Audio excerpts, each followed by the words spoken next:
Naisip mo na ba kung anong mangyayari kung paggising mo bukas, biglang ideklara na mali ang lahat ng alam natin tungkol sa Pasko? Naku, siguradong malaking gulo yan. 'Di ba? Na yung December 25 ay isa palang malaking kasinungalingan, tapos yung mga tradisyong kinagisnan natin mula pa noong mga bata tayo, ginagamit lang pala para perahan tayo. Grabe, isipin mo yung gulat at galit ng mga tao kung may isang taong biglang tatayo tapos magsasabing hinto, mali kayong lahat. At yan mismo, yan ang eksaktong mensahe ng isang napaka-kontrobersyal at nakakaintrigang serye ng mga dokumento na susuriin natin ngayon. Isang matapang na pahayag talaga na yayanig sa mga nakasanayan natin. At hindi lang ito basta, teorya ha.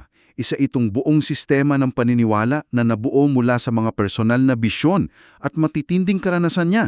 Kaya para sa iyo na nakikinig, na alam kong laging naghahanap ng mga pananaw na humahamon sa nakasanayan natin, maligayang pagdating sa ating masusing talakayan. Tama, at marami tayong pag-uusapan ngayon. Ang misyon natin ngayon ay sumisid ng malalim sa mga transcript ng isang live video at mga personal na dokumento mula kay Narciso Olalo noong huling bahagi ng 2019. Titingnan natin kung paano niya pilit na binabago ang kahulugan ng relihiyon at kawanggawa. At kung paano humantong ang lahat ng ito sa mga madilim na propesiya ng parusa para daw sa mga kumukutya sa kanya. Di ba? Totoo yan. Pero bago nating buksan ang buong kwento, kailangan muna nating maglagay ng malinaw na batayan. Linawin lang natin ito para sa iyo na nakikinig. Ang talakayang ito ay isang pag-aaral lamang. Hindi tayo nandito para husgahan siya o pumanig sa kanya. Correct? Hindi natin ine-endorse ang mga sinasabi niya. Lalo na pagdating sa mga sensitibong issue at mabigat na akusasyon niya laban sa simbahan at iba pang kilalang leader ng relihiyon. Titingnan natin ang mga dokumentong ito bilang isang bintana sa isip ng isang taong may labis na paninindigan. Bale, nais nating intindihin kung paano niya binubuo ang kanyang mga argumento at bakit ito makabuluhan sa kanya. Sakto, kumbaga nandito tayo para intindihin ang takbo ng isip niya. Okay, himayin natin ito. Para maintindihan niyan, kailangan nating magsimula sa pinakapamilyar na konsepto na pilit niyang binabaklas, yung Pasko. Yung pinakagusto nating ipagdiwang, di ba? Oo. Ayon sa ating source, walang eksaktong petsa sa Biblia ang kapanganakan ni Jesus. Sinasabi niyang ang December 25 ay puro haka-haka lang. Imbensyon na lang daw dahil sa panahon ng taglamig o winter doon sa ibang bansa. 'Di ba? At pati niya sa petsang ito ay hindi lang basta historical na debate para sa kanya. Isa itong direktang paghamon sa mismong pundasyon ng simbahan. Ang argumento niya, kung mali ang pundasyon ng pinakamalaking pagdiriwang natin, ano pa ang mali sa mga itinuturo nila? At hindi lang siya huminto sa pagpuna ha, sinasabi niya na mismong ang Diyos daw ang nagturo sa kanya ng tunay na petsa. Na December 31 ng hating gabi, di ba? Tama, eksaktong sabay sa pagpapalit ng taon. Tapos kasabay nito, grabe ang banat niya sa mga pare at pastor. Tinawag niyang pakululang daw ang mga tradisyon tulad ng simbang gabi para lang makalikom ng pera ang simbahan. Matinding akusasyon yan. Pero teka, dito ako may malaking tanong. Kung sinasabi niyang arbitraryo o haka-haka lang ang December 25, hindi ba't ang pagpapalit nito ng December 31 ay simpleng paglipat lang ng isang gawa-gawang petsa sa isa pang gawa-gawang petsa? Oo nga naman. Bakit mas may katuturan o mas magi-stick yung New Year's Eve sa isip niya? Magandang punto yan. Sa unang tingin, parang nagpapalit lang talaga siya ng numero sa kalendaryo. Pero kung susuriin natin ng malalim ang pilosopiya niya, ang paglipat ng petsa sa December 31 ng hating gabi ay may dalang matinding psychological na simbolismo. Paano simbolismo ba? Kasi yung New Year's Eve sumisimbolo sa isang pandaigdigang bagong simula. Para sa kanya, nagbabago ang edad ng taon at iniiwan natin ang mga luma at masasamang nakasanayan. Kaya nararapat lang na sabay itong ipagdiwang sa pag-asa ng bagong simula. Tama. Ang pagtanggal niya sa December 25 ay isang paraan para buwaging ang yung performative na aspeto ng relihiyon. Yung puro palabas lang, 'di ba? Oo, yung Paskong nakatali na lang sa komersyalismo at sa pilitangan pagbibigayan ng regalo. Para sa kanya, nawalan na ng tunay na diwa yung mga nakasanayang ritual ng simbahan. Grabe ang bigat ng pananaw niya doon. Kasi dito pumapasok yung tinatawag niyang araw-araw Pasko. Yung mas praktikal niyang turo. Oo, at sa totoo lang, kahit gaano ka-karadikal yung pananaw niya sa kalendaryo, etong ideya niya tungkol sa tunay na pagtulong ay napaka-praktikal. Sabi niya, ang tunay na Pasko ay nangyayari lang kung may pagtulong na walang hinihintay na kapalit. Ano yung halimbawa niya dyan? Nagbigay siya ng senaryo Isipin mo daw na may kaibigan kang uutangin sa'yo ng 100 pesos. Tapos, pareha kayong gipit. Nako, madalas mangyari yan sa atin. Sabi niya, imbes na pautangin mo ng 100 tapos aasa kang magbabayad siya na madalas naman nauuwi sa taguan at samaan ng loob. Totoo, nakakasira ng relasyon yan. Gyan mo na lang siya ng 50 pesos na bukal sa loob mo. Walang singilan, bigay mo na. Napakagandang pananaw niyan. At dyan niya tinatamaan ng isang napakasensitibong bahagi ng ating kultura, yung konsepto natin ng utang na loob. Oo, yung pakiramdam na laging may utang na dapat bayaran. Isipin mo na lang sa sarili mong buhay, di ba? Ilang beses bang nasira ang pagkakaibigan o pamilya dahil sa utang? Kapag nagpautang ka sa isang taong gipit at gipit ka rin, lumilikha ka ng isang toxic na sitwasyon. Nagkakaroon ng power struggle, ano? Correct. May utang na loob siyang dapat bayaran, hindi lang sa pera, kundi sa respeto. Ang sinasabi ng ating source, ang tunay na kawanggawa ay nagpapalaya sa inyong dalawa. Kasi ibinigay mo yung 50 pesos tapos nakalimutan mo na, hindi mo na siya kinokontrol. Tama. Walang hidden agenda at walang politika. Dapat galing sa malinis na pera na pinaghirapan. Nakakabilib yung contrast, di ba? Sa isang banda, napaka-agresibo niya laban sa simbahan at sa mga tradisyon, lalo na sa December 25. Gusto niya talagang sirain yung nakasanayan. Pero sa kabilang banda naman, pagdating sa kapwa, yung turo niya sobrang banayad at puno ng kapayapaan. Yung ibigay mo kung anong kaya mo, tapos kalimutan mo na. Napakasimple pero ang lalim ng hugot. Pero ang tanong paano niya naiisip ang lahat ng ito? Hindi naman ito galing sa isang academic research o theological seminar, di ba? Paano niya ipinapaliwanag sa mga tagasunod niya kung bakit ganito ang takbo ng isip niya? At dyan na tayo papasok sa mas malalim na mekanismo ng kanyang isipan. Hindi siya nag-ooperate sa logika ng mga libro. Paano siya nag-iisip? Nag-ooperate siya sa pamamagitan ng mga napakadetalyadong bisyon at panaginip. Ito yung ginagamit niyang patunay na direktang kumakausap sa kanya ang nakakataas na kapangyarihan. Dito na magiging sobrang interesante ang usapan kasi yung panaginip na binanggit niya noong December 30, 2019, grabe ang detalye. Ano ba yung nakita niya doon? Nakasakay daw siya sa isang motorized bike patungo sa isang malayong party. Tapos kasama niya ang tinatawag niyang best friend. Na sa buong context ng dokumento, malinaw na si Jesus Christ ang tinutukoy niya, di ba? Sakto. Tapos pagdating nila, inalok siyang tumulong sa dekorasyon. May ibinigay sa kanyang tape at isang mahabang kawayan. Ayan ang kawayan. Ang instruction sa kanya, hilahin daw yung kawayan para mabaluktot na parang nakataob na letrang U. Pero, tuwing hinihilahin niya yon, napuputol lang ito ng napuputol. Pansinin mo yung pagpili niya ng mga bagay dyan. Hindi ito mga gintong kopa o mga anghel. Mga pang-araw-araw na bagay ito O nga no, motorized bike, tapos tape at kawayan. Yung subconscious ng tao, madalas talagang gumagamit ng mga bagay na familiar sa atin para iproseso ang mga napakabigat na internal conflicts niya sa isip. Kaya siguro sa panaginip na yon, inilipat ni Jesus ang kawayan sa pinakadulo na nagsisimbolo raw sa December 31. Nag-iba ng posisyon, kumbaga. Oo. At ang sabi sa kanya, hindi naman dapat kasi hilain. Kaya dapat kumuha ka ng gunting para sa sunod madali na lang. Ang lalim ng metaphor na yan. Tapos, pagkatapos nito, may nakita siyang babaeng tinatakot ang isang bata para hindi makapag-isip ng tama sa isang paligsahan. At narinig niya ang boses ng Diyos Ama na nagsabing kahit anong gagawin ng tao, kung mag-isip lang ng tama, hinding-hindi na magkakamali ang kanyang sagot. Isang pagpapatibay sa sarili niyang paniniwala? Oo, hanggang sa na-realize niyang maling gumamit ng motorized bike sa biyahe niya. Imbes na sumakay, naisip niyang mas mabuting tumakbo na lang at sigurado siyang may susunod din sa kanya. Napakabigat ng psychological na karga ng panaginip na iyan. Himayin nga natin yung mekanismo niyan. Sige, simulan natin sa kawayan. Bakit kawayan? Sa kultura natin ng mga Pilipino, di ba, ang kawayan ay simbolo ng katatagan.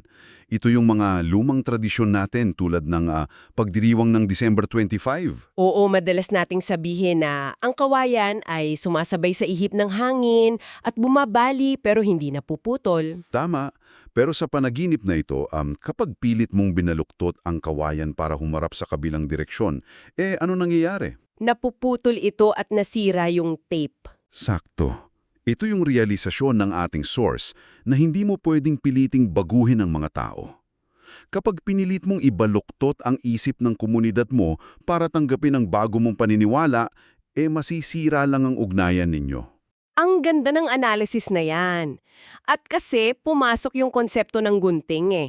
Kung hindi mo pwedeng ibaluktot ang kawayan, anong gagawin mo? Gupitin mo. Tumpak, ang gunting ay hindi para sa pagbabago ng hugis. Ang gunting ay para sa isang malinis na pagputol. Sinasabi ng kanyang subconscious na, wag mo nang piliting baguhin ang lumang sistema. Putulin mo na lang yung connection mo rito. O tanggalin mo ang mga tradisyong pumipigil sa'yo. At nakakabit ito ng direkta doon sa batang tinatakot na nakita niya. Paanong nakakabit doon? Ang lipunan kasi natin ay madalas gumagamit ng takot. Takot na maiba o takot na mapunta sa impyerno at takot na husgahan ng mga kapitbahay. Ginagamit yan para sumunod tayo sa mga nakasanayang tradisyon. Ang gunting yung paraan para mapalaya ang batang yon mula sa takot. Grabe, ang bigat nun. Pero teka, isipin mo yung epekto nito sa totoong buhay. Kung puputulin mo ang sarili mo sa mga tradisyon ng pamilya at komunidad mo, napakalungkot niyan. Sobra. Mag-iisa ka talaga. At makikita mo yun sa desisyon niya sa huling bahagi ng panaginip eh. Yung iiwan niya ang motorized bike at tatakbo na lang siya. Kasi 'di ba ang motorized bike ay isang shortcut. Mabilis pero mangingay at nakaasa ka sa makina. Oo, tapos yung pagtakbo mabagal at nakakapagod at madalas mag-iisa ka lang sa pagtakbo. At yan mismo ang tinatanggap niya sa puntong ito ng kanyang buhay. Yung pag-unawa na ang kanyang espiritual na paglalakbay ay hindi magiging mabilis o madali. Tatakbo siya sa sarili niyang direksyon at sa sarili niyang lakas, 'di ba? Oo, iiwan niya ang mga taong nakasakay sa makina ng komersyalisadong relihiyon. Umaasa siyang kapag ginawa niya ang tama, sa bandang huli may mga taong makakakita sa kanya at susunod din. Isa itong matinding pagtanggap ng pag-iisa at doon natin makikita ang pinakamabigat na pivot ng kwentong ito. Dahil madaling sabihin na tatakbo kang magsandaan, madaling maging mapayapa sa loob ng panaginip. Ibang usapan kapag nasa realidad na. Totoo, kapag gumising ka at hinarap mo ang totoong mundo, hindi lang basta hindi susunod sa'yo ang mga tao. Pagtatawanan kanila, kukuitayan kanila, di ba? Sigurado yan. Kapag sinabi mong December 31 ang totoong Pasko, iisipin nilang nababaliw ka. At ano ang mangyayari sa isang taong naniniwalang siya lang ang may hawak ng katotohanan habang ang buong mundo ay pinagtatawanan siya? Dito papasok ang pinakamadilim na mekanismo ng depensa ng isang tao. Dito nagiging mapanganib ang tinatawag nating cost of absolute conviction o yung kabayaran ng pagkakaroon ng labis na paninindigan. Kaya ano bang ibig sabihin ng lahat ng ito? Dito na lumalabas sa atin yung mga mensahe na noong 2013 pa lang eh. Paulit-ulit niyang sinasabi na maswerte daw ang mga taong naniwala sa kanya. At sa hindi naniwala, wala daw siyang gagawin sa kanila kundi ipapaubayan na lang niya sa Diyos. Biglang naiba ang tono niya, di ba? Oo, mula sa 50 pesos na pamimigay ng walang kapalit, biglang naging propesiya ng paghihigante. Inaangkin niya na ang mga babala niya ay nagkatotoo na sa mga sakuna mula 2013 hanggang 2019. Mga malalaking kalamidad ba tinutukoy niya? Oo, tinutukoy niya yung matinding init, tapos yung malalaking sunog sa Australia at Alaska, hanggang sa pag-apaw ng mga ilog at mga pagbaha sa mga lugar na hindi naman binabaha noon. Ang pag-aangkin ng propesya ng mga kalamidad, isa yang manifestasyon ng matinding sakit na dulot ng lipunang nagtakwil sa kanya. Paano nangyari yon? Kasi kapag pinutol mo ang sarili mo mula sa komunidad gamit yung gunting na pinag-usapan natin kanina at pinili mong tumakbong mag-isa, mararanasan mo talaga ang matinding kalungkutan at pangungutya. Mahirap nga namang mag-isa ka lang laban sa nakararami. Kaya paano mo ipagtatanggol ang sarili mo? Kailangan mong maniwala na may kakampi kang mas malakas sa kanilang lahat. At sa kaso niya, ang kalikasan at ang Diyos ang ginagawa niyang kakampi. Napakalakas ng contrast dito Kasi sa mga video niya, nakikita natin na tahimik lang siyang nagluto ng 2 simping uyam para sa pamilya niya. Oo, parang napaka-ordinaryo at kalmado lang. Pinapaalahanan pa nga na talo na huwag ipagmayabang ang mga handa sa Pasko kasi maraming nagugutom.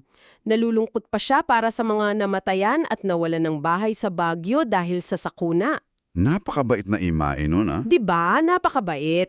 Pero sa kabilang banda, tahasan niyang idinidikit ang isang lindol sa Davao bilang parusa daw sa grupo ng mga kilalang relihiyon doon na sina Kibuloy at Apolinario. Grabe ang laking akusasyon nun. Oo, at pati yung mga trahedya sa Cagayan Valley at mga sakunang nangyari sa mga Ilonggo o magsasaka sa Iloilo na diumano'y kumutya sa kanya.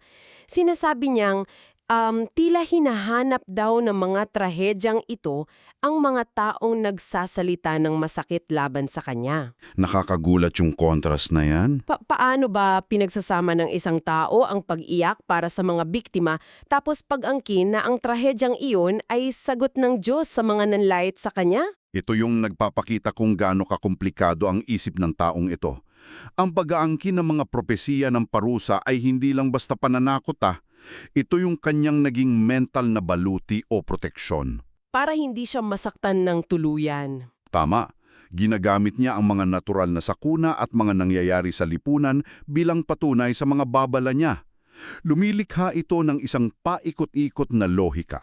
Paikot-ikot na lohika na kapag walang nangyari, binibigyan pa ng pagkakataon ng Diyos yung mga tao. Sakto. Pero kung may pumutok na bulkan o bumaha o lumindol, malinaw na parusa daw ito sa mga hindi nakinig o nang utya sa kanya. Parang sinasabi niya na hindi kayo naniwala sa akin tungkol sa December 31, kaya ayan, lumindol sa inyo. Grabe. Napakalaking lukso ng lohika, pero sa isip niya perpektong konektado ang mga ito. Oo, sa kanya may malinaw na sense ang lahat na niyan. At para hindi siya magmukhang malupit, ipinapasa niya ang bigat ng galit sa Diyos. Sinasabi niyang hindi daw siya nasasaktan sa pangungutya nila dahil alam niya ang katotohanan, pero nakikita raw niyang ang Diyos ang umiiyak at nasasaktan para sa kanya. Isang napakahusay na mekanismo para maiwasan yung kontradiksyon sa isip niya. Yung hindi siya ang nagpaparusa, kumbaga. Siya ay isa lamang tagamasid na nag-aalala at nagluluto ng simpleng ulam at may hawak ng 50 pesos na malinis ang intensyon. Oo, ang Diyos at ang kalikasan ang gumaganti sa kanya. Bukod pa diyan, inaangkin niyang nakikita niya ang kasalanan ng mga tao, kaya pwede siyang maging kumpisalan. Wow, inilalagay niya ang sarili niya bilang isang tulay, isang biktima ng pangungutya ng tao, pero paborito ng langit. Tama. At sa panahon natin ngayon kung saan lahat ng sakuna sa kabilang panig ng mundo ay nakikita natin agad sa social media, napakadaling mang-angkin. Oo nga mag-post ka lang ng malabong babala ngayong siguradong may baha o lindol na mangyayari sa susunod na linggo kahit saan man sa mundo. At para sa mga tagasunod mo, ikaw ay isang propeta. Pero para sa iba, ginagamit mo lang ang trahedya para bigyang katwiran ang paniniwala mo. Diyan mo makikita na iyan mismo ang dahilan kung bakit mahalaga ang ganitong klaseng masusing pag-aaral. Ipinapakita nito na ang mga ekstremong paniniwala ay madalas hindi nagsisimula sa pagnanais na manakit. Totoo, nagsisimula ito sa pagnanais na ayusin ang isang sistemang nakikita nilang mali, di ba? Tulad ng komersyalismo ng Pasko o yung mapaniksik na kultura ng utang. Pero kapag ang isang tao ay nakabangga sa matigas na pagan ng lipunan, doon lumalabas ang matitinding depensa nila. Kaya nagiging madilim ang mga propesiya. Kaya kung susumahin natin ang buong biyahe ng talakayang ito, nakita natin kung paano nabubuo ang isang buong sistema ng paniniwala mula sa isang isipan. Nagsimula tayo sa pagbaklas niya sa December 25, pabor sa isang New Year's reset. At kasama dyan yung napaka-practical na aral tungkol sa pagbibigay ng 50 pesos na bukal sa loob para tapusin ang toxic na siklo ng utang na loob. Tapos, sinisid natin ang kanyang mga metaphorical na panaginip. Nakita natin kung bakit napuputol ang kawayan kapag pinilit mong ibaluktot ang nakasanayan. At kung bakit kinakailangan ng gunting para tuluyang putulin ang nakakalasong tradisyon. Isang masakit na realisasyon na kailangan niyang bumaba sa motorized bike at tumakdong mag-isa, di ba? Hanggang sa marating natin ang dulo, yung mismong kabayaran ng pagtakbong mag-isa. Ang paggamit niya sa mga pandaigdigang sakuna tulad ng mga sunog sa Australia at mga lokal na trahedya gaya ng lindol sa Davao bilang patunay na pinaparusahan daw ng kalikasan ang mga kumukontra sa kanya.